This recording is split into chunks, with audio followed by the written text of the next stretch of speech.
Right back. How would the transition to a free society happen? Libertarian media? Lawsuits against the state? How about libertarians elected in increasing numbers, even to the state legislature? All of these things have already happened in New Hampshire. Find out more at freestateproject.org. What is the practical reality of that, Lou? We've kicked it around here a little bit. I mean, we're going to go out and get our Weimar Republic wheelbarrows and go. Well, I don't actually know, and a lot of this depends. There are actually two components when you're talking about inflation happening. First component is the government has to expand the money supply, has to print more money. That they've done, and they've done in spades beyond anything that maybe has ever happened.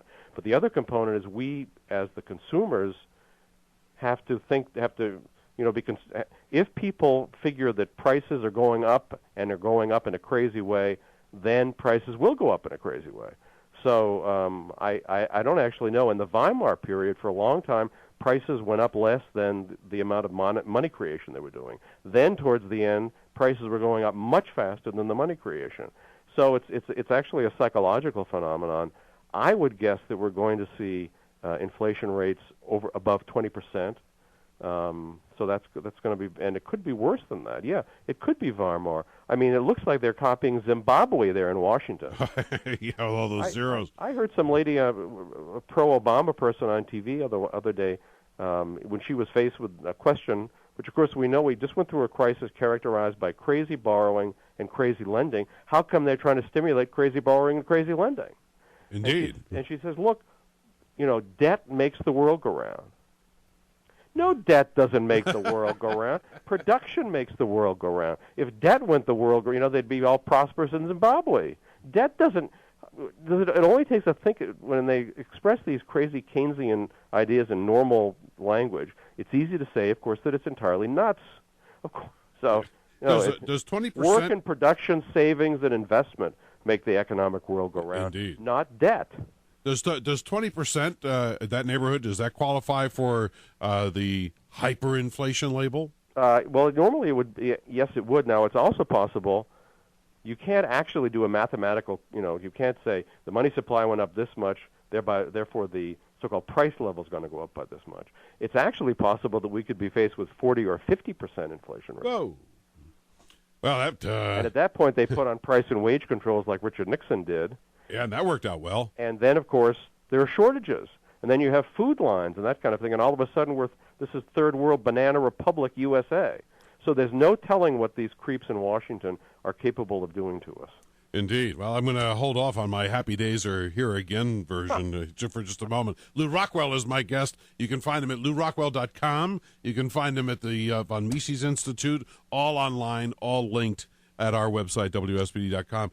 Lew, I'm looking at also a host of lewrockwell.com, by the way. You definitely want to go up there and grab some articles like the one we're discussing right now, Beating Back Obamonomics. Towards the end, Lew, you don't hear an awful lot about communism these days. No real good Cold Wars to go getting excited about. Funny-looking guy over in North Korea is acting kind of weird once in a while. But you highly, highly recommend and encourage, admonish, exhort people to get their hands on the Black Book of Communism. Why is that? Well, what an extraordinary work this is. You can get it, by the way, at Mises.org, MISES.org, at the bookstore there. But this is an accounting, very chilling accounting of wherever communism was in power, how many people they killed, and not counting their wars and not counting what may be happening in North Korea today.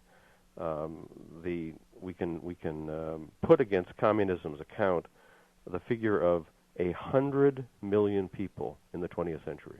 The communists killed 100 million people, and the reason I'm writing about this in this column is that's where socialism leads.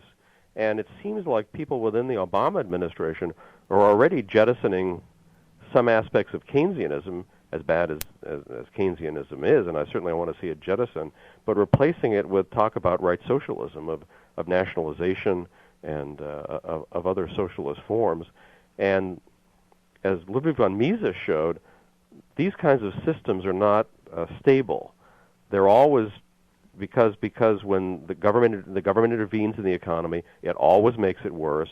And then, of course, it uses the fact that it's worse as the excuse for more intervention, which again makes it worse.